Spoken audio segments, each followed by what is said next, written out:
Hello, hello. Yeah. Hey everyone, welcome to the session on all about AI agents. Uh, Today we will be developing like an AI agent, a Twitter agent, which can post on your behalf. And before that, I will be talking about what AI agents are and how they work. If you are someone who is very new to this space, who doesn't know like what AI agents are, how they work, and what exactly happens behind the scenes, and why we need AI agents. If you have all those questions, this is an introductory session for you. I think you will get to know and you have a good quick start about how all this space and everything uh, works in this field. So a little bit about me. I think she has already introduced me, but a little bit about me. I am a full stack Web3 engineer at Fleek Network. Fleek Network is basically a decentralized cloud infrastructure for apps and AI agents. We are like into TEs, trusted execution environments. We provide it over a decentralized network. We have our own Fleet network. I'm also like an international speaker, project admin and mentor at GSOC, Core Lab C2SI organization. Have been like building a lot of tools and things in Web3 and AI. And of course, like I have been past like GSOC alumni, Summer of Bitcoin, and have been like an hackathon geek as well.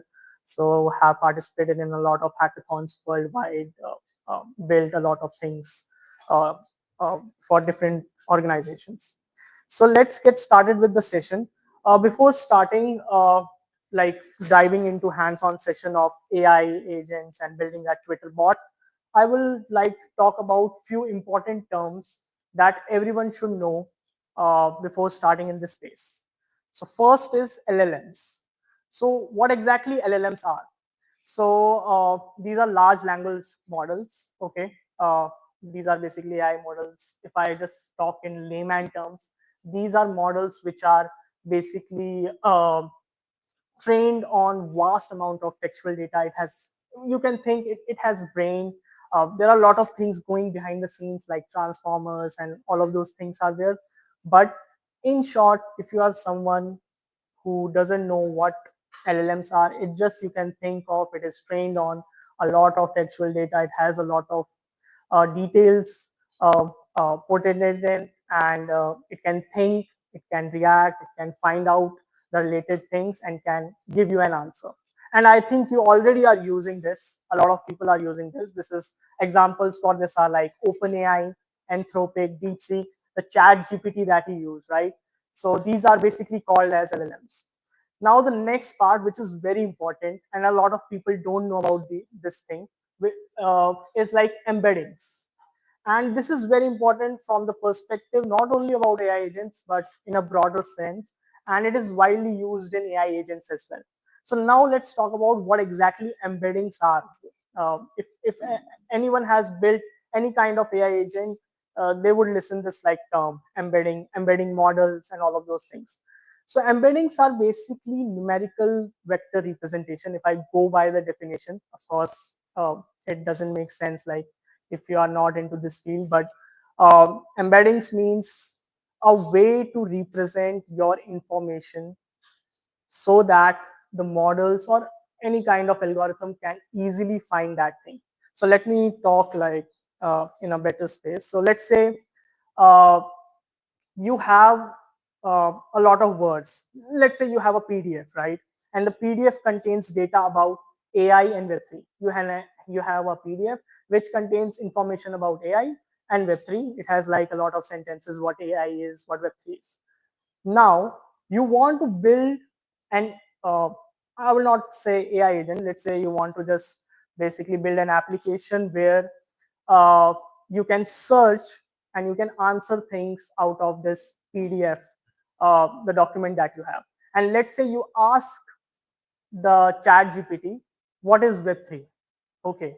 And you have created it with like this PDF which contains AI and Web3.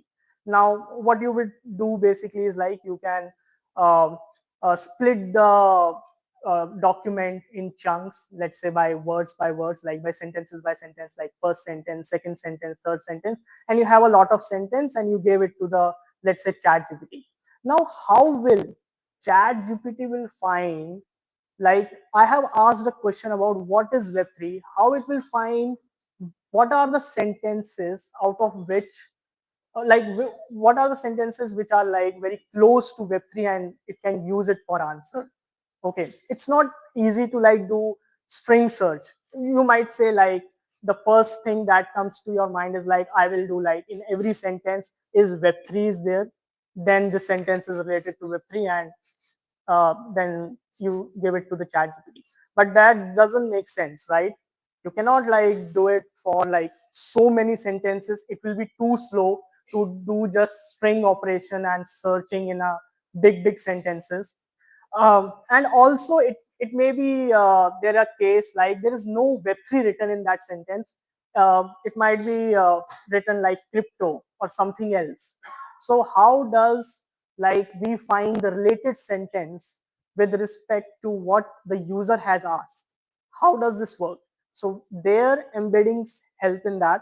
So what I will do and what the the way like embeddings and all of these things works is like, let's say I have these words, man, woman, king, queen. So I will choose an embedding model. What is embedding model? They have like a lot of parameters, like on the basis of which it breakdowns like whether this particular word is, how much close it is on different parameters. Let's say living being, feminine. This is just for an example, but there can be like multi like parameters on which you are like checking whether this word is close enough to uh, to the parameters. So let's say man. So when you can think of this embedding model as just a function. You just give it a string and it will generate this big array, okay, which is basically called as vector representation, okay, vector values. And what these values are, it is basically from 1 to -1. So one means it is highly related. It can be like any range. It depends upon the embedding model. But let's say just for this example, it is like from 1 to -1. So -1 means it is totally unrelated. 1 means it is highly related. So that is what. So now let's say if I put man in this embedding model, it will basically generate 0.6. So it is very like close to living being. Minus 0.2. Is it like feline? No. Is it human? 0.8. So it will generate this vector representation, and this is like how it comes. And let's say woman. So again, woman is also like a living being and feline. So once you pass on through this embedding model, you get all these vector representations. You can do this with documents, you can do this with images. There are different embedding models for different things, but you can pass all of those things through this. And as I said, these are like the vectors, the object, and as the vectors you can see. And if I just put this vector representation, the big array, on like a multi-dimensional space, so it will like plot something like this, because it's a big array and these are basically like points on multi-dimensional space. So now what does this represent? So let's say there are a lot of words, like as I said, man, woman, or all those things, and it got like pointed out on that map, right? Now let's say somebody asks like, what is web3? Okay, so we will convert that what is web3 line into uh, the vector representation, plot it, like just for how it works and how we think about it. When we plot it, we will find, okay, give me like 10 or 20 words which are close to it. So let's say the point is like somewhere uh, like at some place. So all the points, all the sentences which are very close to this point, so that will be picked, and that is how like you use embedding models to find out which are like the related sentences, which are the related words for giving context to LLMs, and so that they can answer.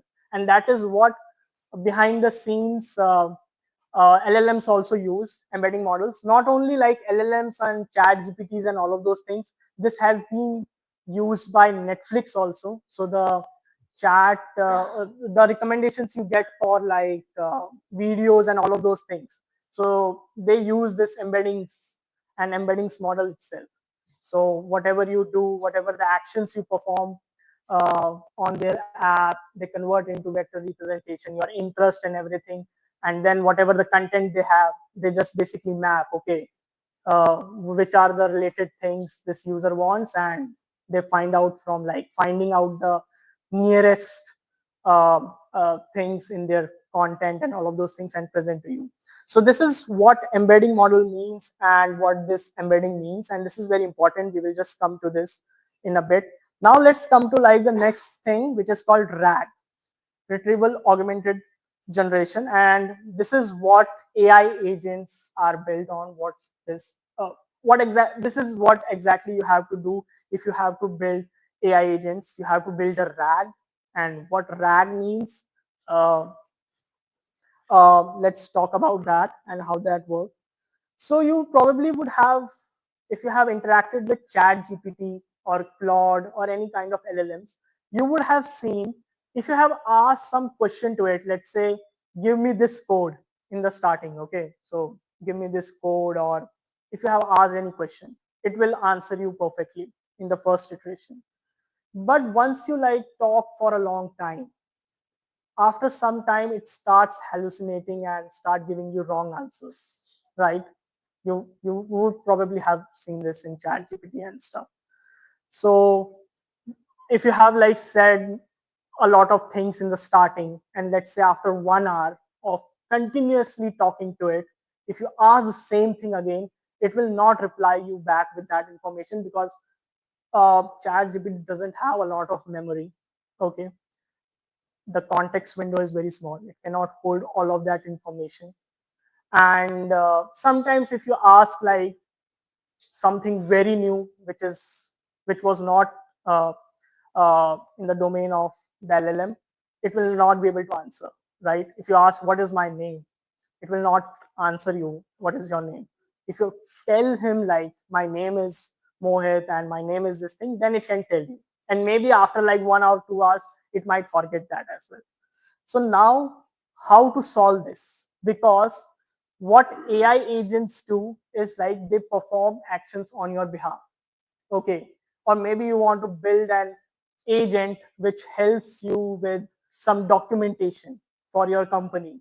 You want to build a agent which of course is like a Twitter agent which can post on your behalf. You just want to tell that LLM that this is my profile, this is my all of those things, and do this operation, like just tweet about me, tweet about my projects. So how you can feed all of this information to chat gpt? I'm talking chat gpt, it's basically LLM. Why I'm saying this, so that you can understand. So how you can feed all this information to chat gpt so that uh, it is able to perform all of these actions. It can perform and fetch the relevant information or the up-to-date information that is present in the current time. So for that, we use RAG. We build AI agents. You can also say like RAG is a way to give a lot of memory to LLMs, because LLMs don't have like a lot of memory. They cannot store it. So it has brain, but memory is very like less. So RAG is a way to give it memory. So now let's say how this works now. So as I already said, you might ask a question, okay? Normally what happens, you ask question and it goes to LLM and it generates a response. Now what will happen and how we will modify this? All of these chat GPTs and LLMs have APIs. You can directly talk to LLMs. You don't have to always go to chat GPT. If you want to build something out of these LLM models, all of them have API keys, and you just have to call their API to get a response. So that is one thing. Now what I will do to, if I have to build this RAG, so instead of directly answering the question, what I will do, I will build this in any language. You can build it in Python, you can build it in JavaScript, any kind of language. You just have to write code, simple code. Before like making the API call to the LLM, we will perform a lot of things in between. So what we will do, we will first take out the question, okay? That is one thing. Before that, another thing that you have to do is, let's say you want to build, if I have to take an example here, let's say you want to build a documentation agent for your company. So you want to feed ChatGPT with all the documentation that you have, and so that it can answer people with all of the questions, whatever the user asks in layman terms or anything, it can answer it back. So how you will do this?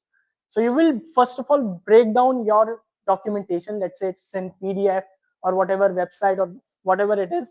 You will break that data into chunks because you don't want to feed everything. And this is very important part of RAG. So the way you do chunking, okay, so let's say if you have code, if you want to feed code, you cannot chunk it like line by line, because it will just basically have like, in first line it will just break at function, next line it will be parenthesis, third line it will be another parenthesis. That will not work. So chunking is like very important when you are building RAG applications. So it is not always you should do by line, but this is a documentation. Okay, this is a PDF documentation, it has a lot of lines. So it is good to have like, you break it down by line. So what I will do, I will break this data into chunks line by line, and I will pass it to the embedding model, all of that data that is present in that. Okay, and I will create the embeddings of this data and store it in a database. So normal databases will not work. Here we have to use vector databases.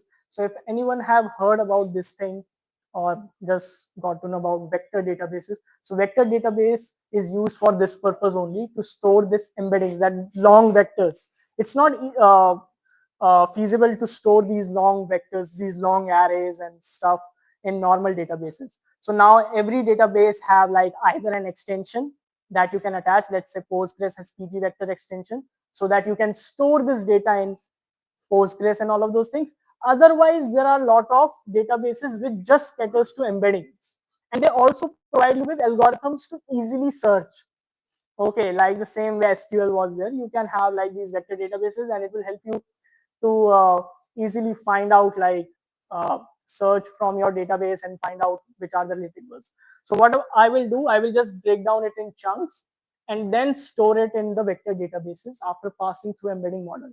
So in database, how I will be storing this, it will be like, uh, the sentence, the full sentence, and the vector representation. Okay, full sentence and the vector representation. And now what will happen whenever this RAG will work? Now, how I have to write code is basically, from the interface, when user asks the question, I will first go to this code and retrieve what are the related sentences with respect to this question that is asked. So I will convert that question also into vector representation through embedding model, and then I will just perform a query on the vector database. So these vector databases have all those algorithms. So what it will do, because of embedding and all of those things, it will be very fast, it will be efficient to find out, okay, this person has asked question about this line of the documentation. User can ask anything, and it will retrieve everything out of that uh, database, all of those sentences. You can have 10 sentences, you can have 20 sentences. That depends upon how you have built your RAG. Okay, and now that is like what the context is. So all of those sentences and the user's questions, I will just uh, I will not pass like just the question to the LLM. Now I will just create a prompt. Prompt just means like the question as well as some extra information or whatever you want. Okay. So I will just attach the context, the data, the documentation things that I have retrieved with respect to this question. Uh, both of these things will be attached and pass on to the LLM. And now the LLM will be able to answer, because LLM has brain. It has now the information of your documentation, the related things. You are not feeding all the documentation, because that is not valid thing, right? Now, if you have very big documentation, that is not the right thing. That is why we are using embeddings and all of those things to cut down and find out the relevant information only. And once this is done, once I call the LLM, it will basically create a response. And this is what RAG is. This is like the simple RAG that I have shown. You can make it more complicated. People use memory as well. You will attach your previous conversations as well. Okay, so whatever the questions that is being asked to your RAG, I mean to your AI agent, you will keep storing the questions that user has asked or whatever the information he has shared.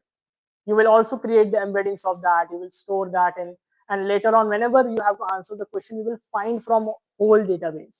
It depends upon how you basically put all of those things in place, but that is how it works. And then there is another thing you can attach to LLMs is called like tools, tool calls, or external integrations. So if your AI agents, apart from documentation, let's say there is another AI agent which wants to get like the weather data, or you want to perform a transaction on blockchain.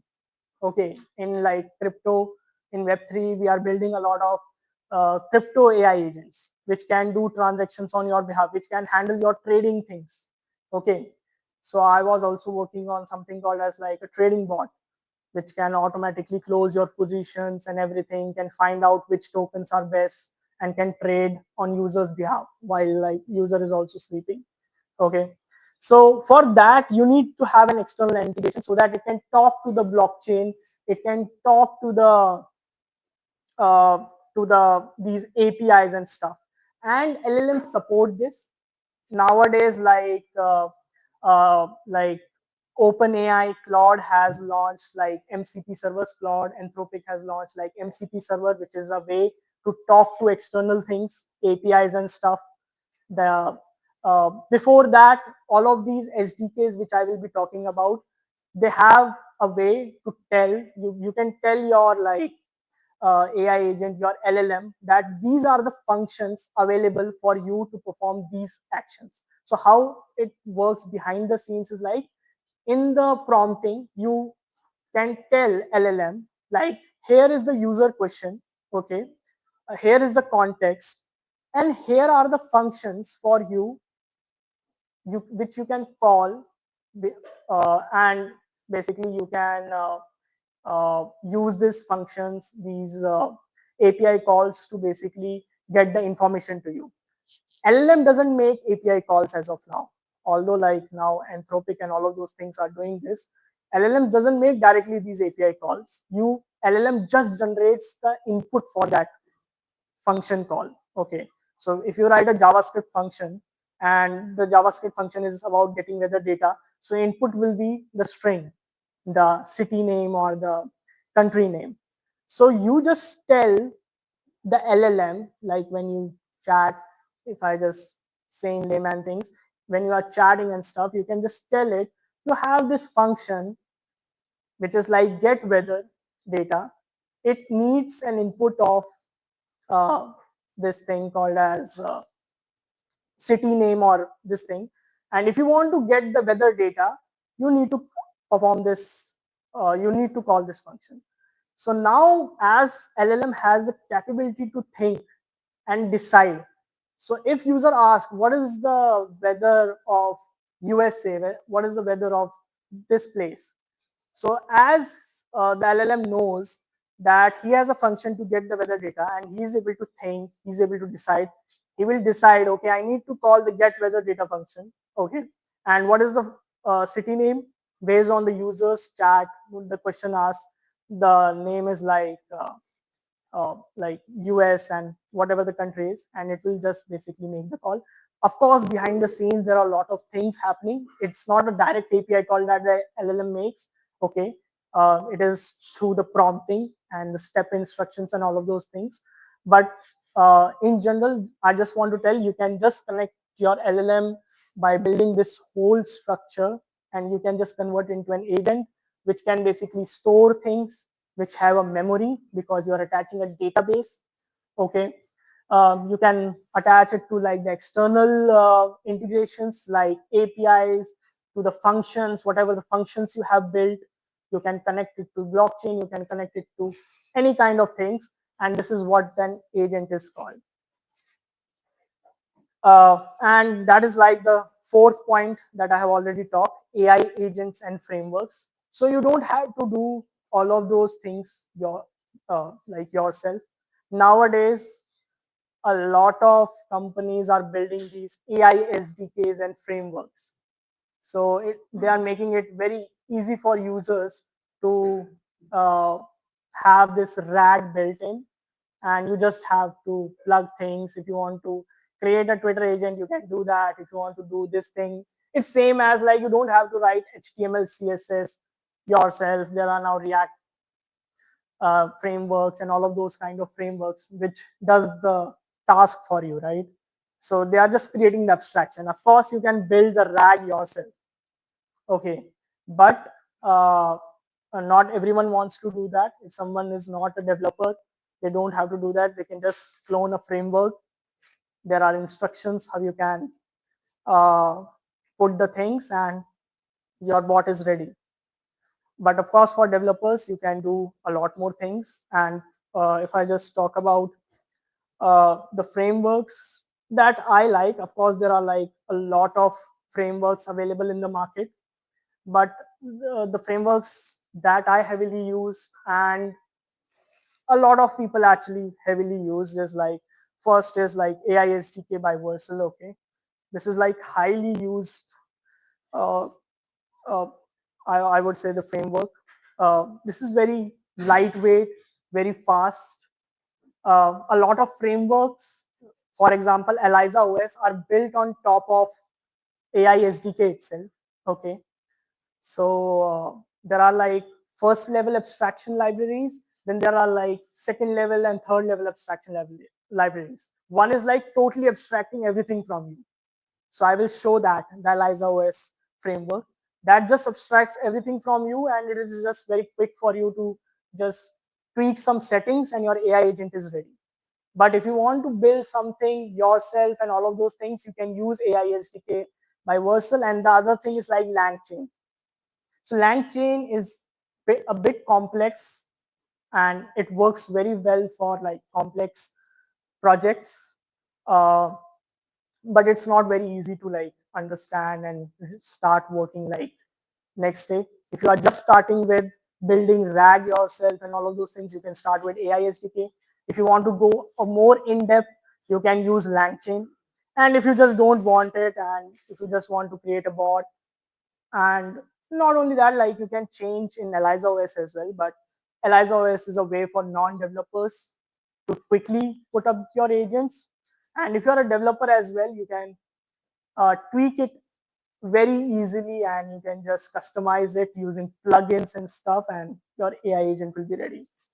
So uh, let's talk about ELIZA OS framework and the character file. So if I just want to show before that like an AI Vercel SDK's uh, example of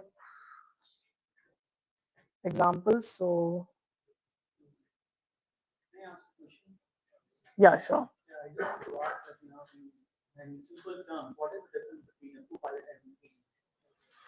See, co-pilot is like I would say a lot of people ask this questions. They ask about like a bot.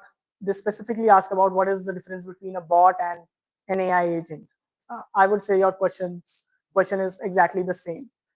So when you were building bot, you were providing it instructions that, of course, you were adding NLP and all of those things, but it was like within a thing, within like the information that you have provided and the instructions you have provided, that if a user asks this thing, you will perform this thing.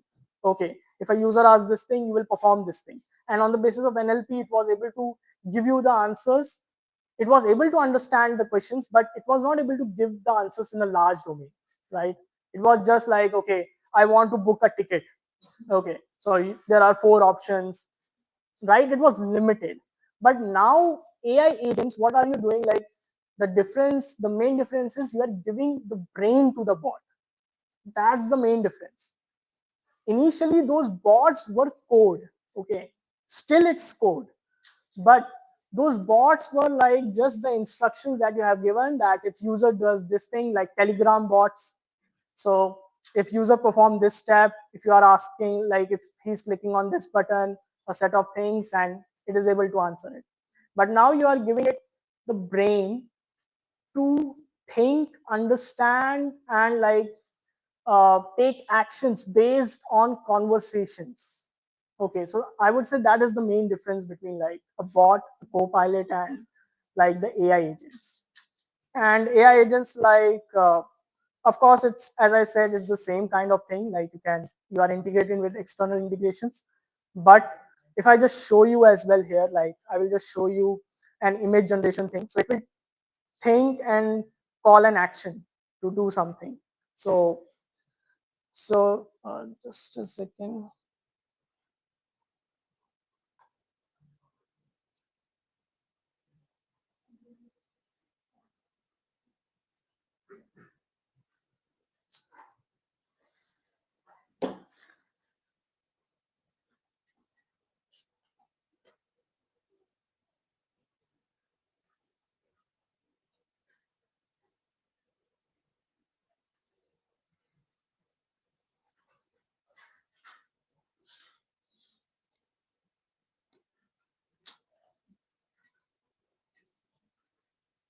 I think just I have to take out the HTML.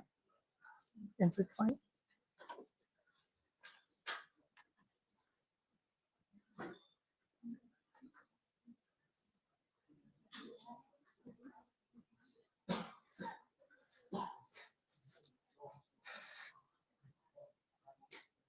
Yeah.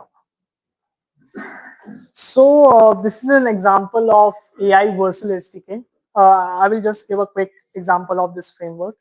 So let's say you want to talk to OpenAI, LLM, and all of those things. Okay. So it provides just like very simple functions in JavaScript. You can do this in Python as well, and a lot of libraries as well. So what you do is like you just from the AI SDK, you just uh, like import OpenAI. Okay, there are a lot of functions called as stream text or generate text. These are the functions that you have to just call. You just provide like which model you want to use of OpenAI. Okay, the messages. Okay, so this messages you will take it from the API endpoint. So this is like I have created an API.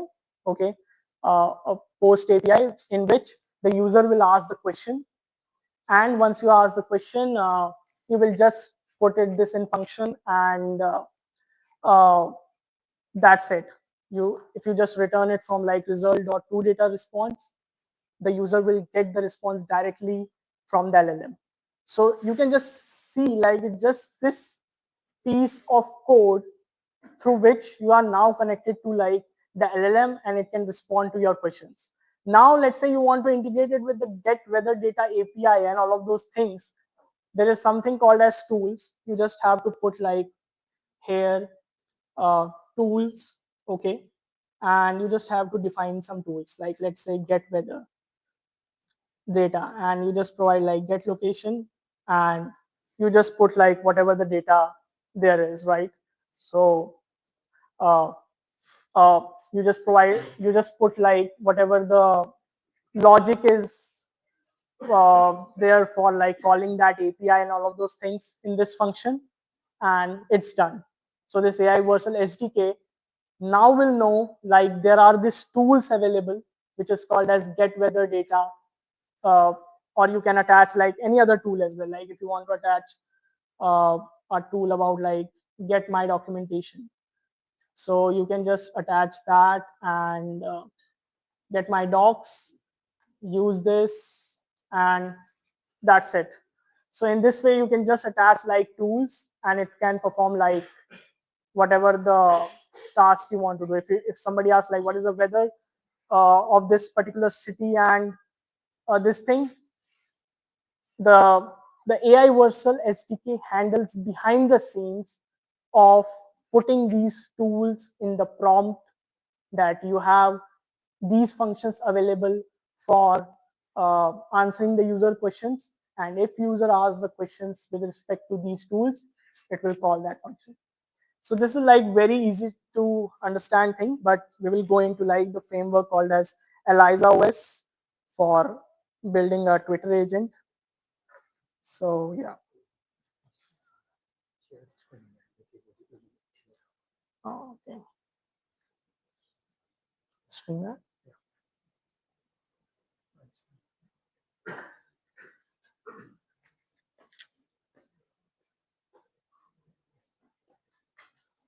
Okay, so let me talk about now the framework which is called as ELIZA OS. So what it is and what exactly it does behind the scenes. So this framework is very popular in crypto industry. Okay, it has been popular outside of crypto industry as well, but uh, it just like have been blown in the crypto stuff.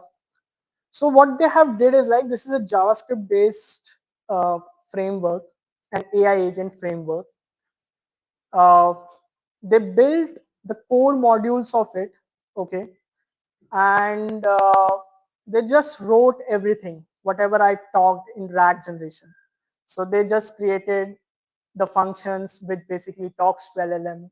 They created functions for embedding. They created functions for storing the data. So if I just go into like packages and if I just go into like core, you will find out this is like the main uh, all the files of like ELIZA OS. So you will find out they have written everything about generation, like image generation, text generation. These are the files you can say like parsing, providers, RAG knowledge, runtime settings, memory, how to handle the messages, how to handle the knowledge. So they just created this whole thing that I talked about RAG. They packed it into this framework called as ELIZA OS. I mean, like if you want to run this, if you want to create a bot using ELIZA OS, you just have to clone this library. If you have laptops, you can try it now with me. You just have to clone this library, this repo, and then you just have to create a character file. Character file is just a JSON file. If I just show you how it looks like. So these are a lot of characters that I have built. So this is like a fleek character file like of my company. So okay.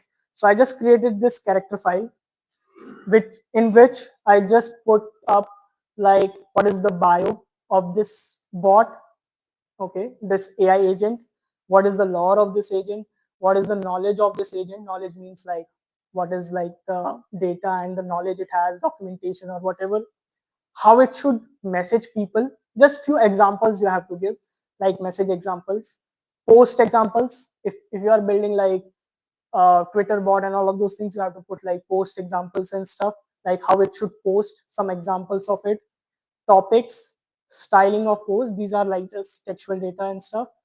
That's it.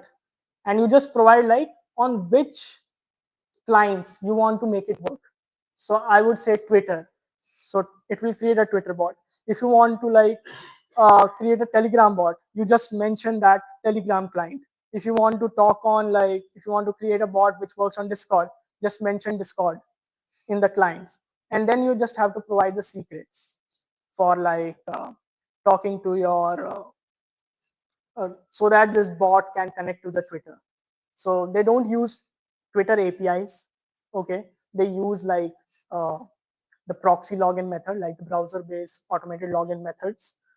So for that, they use like the library called as Twitter client, agent Twitter client. Okay, uh, and uh,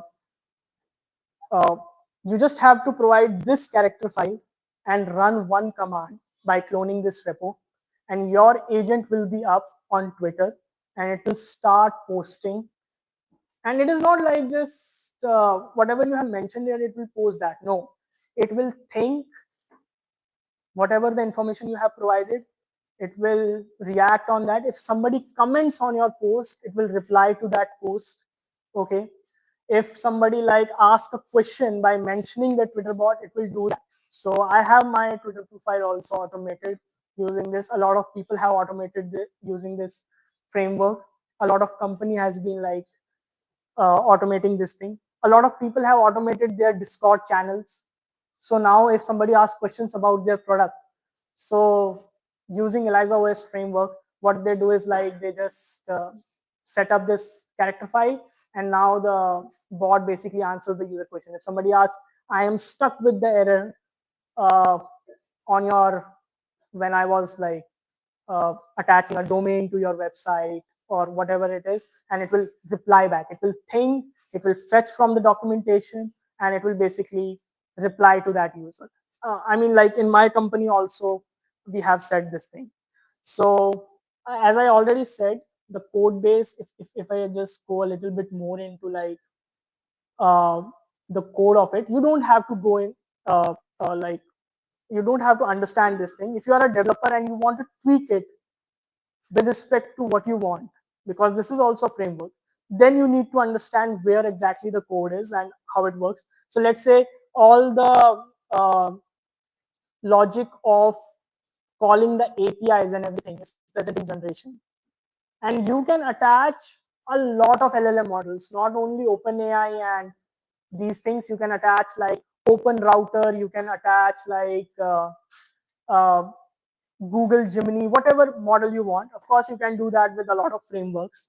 So, but if you just see uh, in this thing, like all the things are written here. Like if I just see like stream text.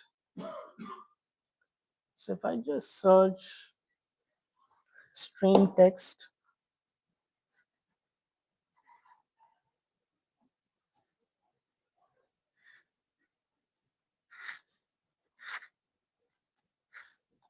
so you can see here it is creating the request body, okay, and then it will be calling like the function. So if I just call event stream, like on the endpoint of whatever the, let's say OpenAI and whatever the model is, it will call on that, and it is like abstracted over all the LLMs. So you don't have to like do it. If you want to change the LLM from OpenAI to Claude, just change the model naming character file that I want to use.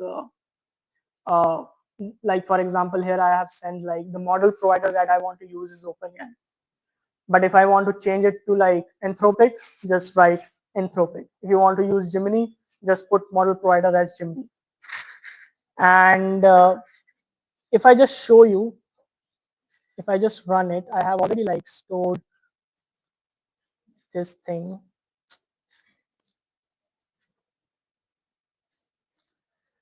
So this is my Twitter account. If I just show you, this is my Twitter account, the bot account. Okay, 2 hours before I was testing it, and this is my character file for it. I just have like cloned the repo. It will take some time if you are doing it live. So I have already done that. So if I just clone this repo and I just created this character file, I have already shown you. I have put the secrets. Please don't uh, take a photo of it. I mean, I will change it. Okay, so I have just like put the username, password, and this thing. And after that, I have just put like bio, lore, knowledge, and everything. Okay, just few examples. I just did like npm install. Okay, when I clone this repo, so you just have to do like npm install to install like all the dependencies, and then npm build to like build the package. And once you are done with this, what I will do, I will just run this command npm start whatever the characters. You can build 2-3 agents, and you can provide the character files for all of it. If you want to run like 3-4 agents at the same time, just do like comma and another character file path. So this is like present, this fleek.character.json is present in my like characters folder. So I will just start it. So you will see it will just load everything. It will load the Twitter client just in a moment. And yeah, so it is loading based on whatever the settings and everything that I have set. Just like perform few things. Whatever the knowledge that I have provided, it will create a database. It is using SQLite database as of now. So it will just like, so you can see it just logged into the Twitter. So how it is talking to the Twitter, I will just show you in a minute, but it just logged into the Twitter account and have started generating a post, because I had said like post immediately. So if I just go on my bot, so you can see just 15 seconds before it just tweeted something. building the future of decentralized app. I mean, I have not provided this thing, it just randomly generated. And how it just basically randomly generates it, there is a time frame set like between 150 to 200 minutes. So you can tweak these settings. There are a lot of settings that you can tweak. So you can just put like after every 1 hour, post a tweet. I have done this on my account as well. Just post tweet after every like 4 hours. And based on my character file, it generates like very good tweets based on what I want, because I don't have time to operate my Twitter account all the time and I don't want my engagement to go down. So it just posted it. Let's say if I like comment something from my another account, my main account, so and talk to this Twitter account, I can mention that as well. So if I just comment like, hi,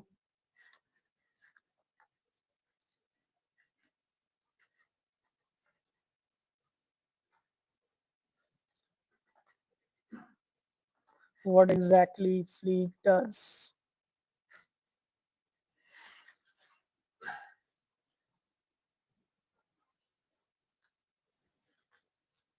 So in some time, it is like continuously checking whatever the interactions that are happening on the Twitter, and in just few minutes, like after every check, it will basically see that comment and will basically see. I think it has seen that uh, text, whatever the comment I have done, and it basically talked to GPT-4, and I think it has created the response, and possibly it would have like commented back on the Twitter.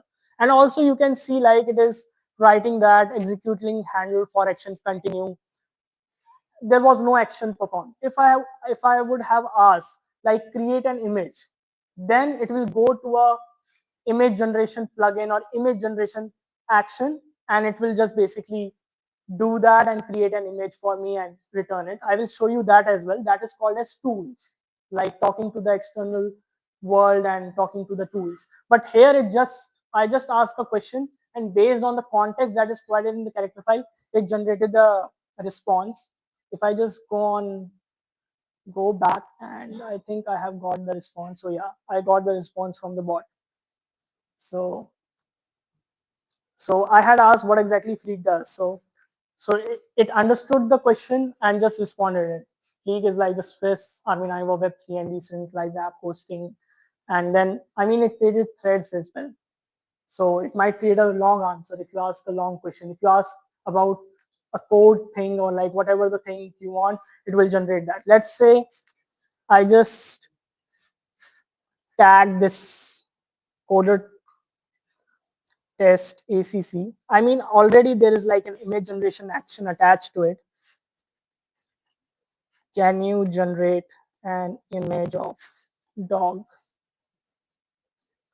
So if I just post it, so probably it should pick.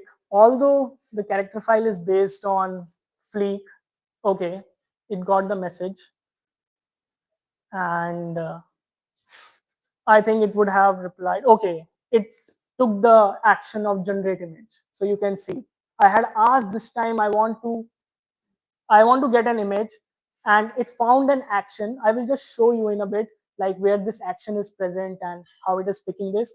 But it just took the action, generate image, generated it, is using the image model provider, and will reply with an image on the Twitter. I think it should have replied by this time. Uh, Let me go on profile. I had asked this question. Yeah, it created an image of dog. Of course, it's like not the best. You have to tweak the settings according to what kind of images you want. But you can see you can create these kind of bots very quickly, and this is what is called as AI agent. Because in character file, I am not told that you have to put like you are an image generating bot. If somebody asks this question, then it will answer no. I just provided about Fleek. but I just added a capability to generate an image as well in the form of actions. Okay. And just adding that action, the model is able to think and decide, okay, this person has asked me an image. So let's find out if there is an action. Okay, I have an action of generate image. Use that function call and reply back. If I just go into the code, like where all of those things are there in ELIZA OS, what you can do is basically you can have uh, plugins and you can attach a lot of things. So everything is plugin based. So if you go in like the client Twitter, so there would be like, this is the client Twitter. All the logic of posting is present in this code. You can tweak it if you are a developer. You don't have to tweak it if you are not a developer. So everything is there. You can see the prompt is written here. So whatever the prompt that I have told you about in the RAG, it is here, like area of expertise. From the character file, I am taking the knowledge. Okay. About the agent name, okay, the bio law topics, everything is present here. Then what is the task? This is how the prompt is written. Like generate a post in the voice and style perspective of agent. This is a Twitter name, write a post about this thing. You can tweak it according to your needs, but this is what I was talking about. Question plus context plus actions and all of those things. Then you make the LLM call. That's it. This is called as RAG. And I have just, there is just like the guidelines put and everything is there. And then there is like the logic to connect to the Twitter. Okay. And if you talk about the plugin generation, like how it was able to generate the image. So there is like image generation plugin. And if you just see, there is an action. If I just go down, so there is like this, I have created generate images plugin.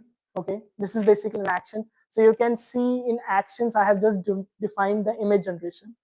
Okay, and if I just go in like in the plugin itself, all the details are there. Like in action code, everything is written, like how to connect to it, how to handle this thing, and all of those things. As the time is less, I mean, here also there is an image prompt and everything. So you can just go on the repo and try it.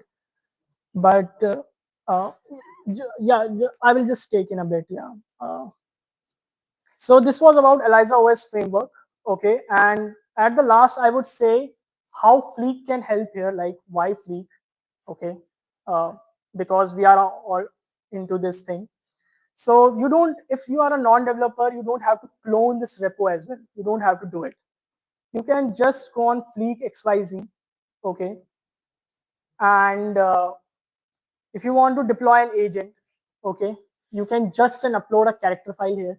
You don't have to put anything for like the infrastructure, AWS, and all of those things. You can just put like character file here. You can build from scratch. We will just ask questions here, and otherwise, like you just upload the character file. I have already done this, and we are like also doing it for B2B businesses as well. So if anyone wants to build on top of us and wants to use our infrastructure, they can do it. They can do it very quickly. And I think it's very easy. You can just try it out on like fleek.xyz ELIZA. I think the time is less. Just a quick 1 minute thing, like what is the difference? If you are deploying on Fleek, in just 1 minute, your ELIZA will be up with everything, like on the server and stuff. The cost is just $20 per month. So it's like if you are deploying on AWS, you have to maintain everything and stuff. And the best part is like we are trusted execution environment. Okay. So if you want to check, because agents pose your knowledge, they have the credentials, they have the everything. So it should run in like in a very good, uh, like in a trusted environment, so that the servers cannot access all of those things. So we have this trusted execution environment, and you can do all of those things. Whatever the code you are running, you can check whether it's running correctly or not.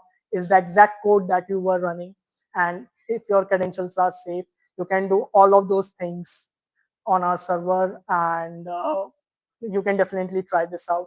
So this was uh, all about the today's session. Of course, you can go on like fleek.xyz ELIZA as well as on the ELIZA GitHub to look into the code and everything to build your own agent. So it's just building a character file. Yeah, thank you.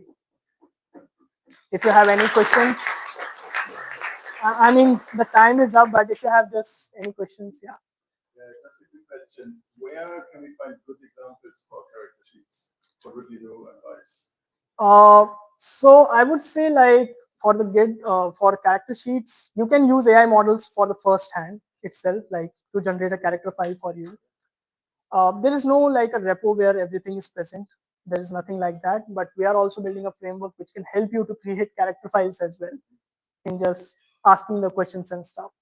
But I would say use because character file is something that you have to modify because that is how you have to provide context. You cannot automate everything and maybe your bot will not be perfect. So there is no example. Yeah.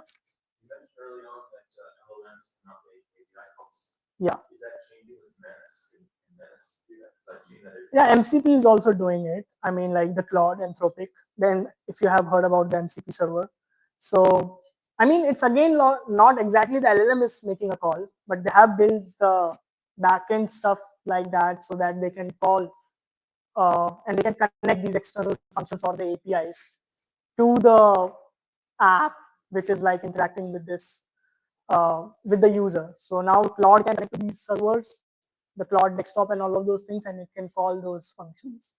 So, but of course, like a lot of other LLMs, like you said, I have not tried that, but uh, we are also partnering with one LLM, and they are also working on like direct API calls as well. But models cannot do it.